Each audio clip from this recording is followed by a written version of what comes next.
Hello everyone, টেকুসমেন YouTube চ্যানেলে তোমাদের সকলকে স্বাগতম। আজকের ভিডিওতে আমি তোমাদেরকে দেখাবো তোমাদের যে ফোনপে আছে সেই ফোনপের হিস্ট্রি কোথা থেকে তোমরা চেক করবে। যত পুরনো হিস্ট্রি সব কিছু তোমরা চেক করতে পারবে খুব সহজেই। আজকের ভিডিওতে তোমাদেরকে সেইটাই দেখাবো। ভিডিওটা স্কিপ না করে পুরো ভিডিওটা দেখতে থাকো। ভিডিওটা ভালো লাগলে অবশ্যই একটা লাইক শেয়ার কমেন্ট করতে ভুলো না যেন। চ্যানেলে যদি নতুন হয়ে থাকো চ্যানেলটা সাবস্ক্রাইব করে পাশে থেকো এবং পাশে থাকা বেল আইকনটা অবশ্যই অল করে দিও যাতে নতুন নতুন ভিডিও ছাড়লে নোটিফিকেশন সবার প্রথমে তোমাদের কাছে চলে যায়। তো চলো বেশি দেরি না করে আজকে ভিডিওটা শুরু করা যাক। তো সবার প্রথমে আমাদের দিকে চলে যেতে হবে। আমাদের যে ফোনপে অ্যাপটা আছে সেই ফোনপে অ্যাপটার মধ্যে দেখতেই পাচ্ছ এই যে আমার ফোনপে অ্যাপ। তো ফোনপে অ্যাপটা আমি ওপেন করে নেবো। ওপেন করে নেওয়ার পর এরকম একটা ইন্টারফেস চলে আসবে। তো এখান থেকে তোমরা দেখতে পাবে কোথায় যেতে হবে। তোমার দিকে যেতে হবে, তোমার দিকে এই যে হিস্ট্রি বলে লেখা আছে সেই হিস্ট্রিটায় ক্লিক করবে। যত পুরনো হিস্ট্রি তোমরা এখানে পেয়ে যাবে।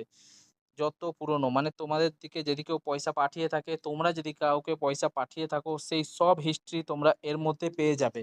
তো দেখতেই পেলে এইভাবেই তোমরা তোমাদের ফোনপের যত হিস্ট্রি বা ট্রানজ্যাকশান সব কিছু তোমরা এখানেই পেয়ে যাবে। তো আজকের ভিডিওটা তোমাদের কেমন লাগলো? ভিডিওটা ভালো লাগলে অবশ্যই একটা লাইক শেয়ার কমেন্ট করতে ভুলো না যেন। চ্যানেলে যদি নতুন হয়ে থাকো চ্যানেলটা সাবস্ক্রাইব করে পাশে দেখো এবং পাশে থাকা বেল আইকনটা অবশ্যই অল করে দিও যাতে নতুন নতুন ভিডিও ছাড়লে নোটিফিকেশন সবার প্রথমে তোমাদের কাছে চলে যায়। আজকের মতো এখানেই শেষ করছি ভিডিওটা। আবার দেখা হচ্ছে নতুন কোনো টপিক নিয়ে, নতুন কোনো ভিডিও নিয়ে। Tata, bye bye.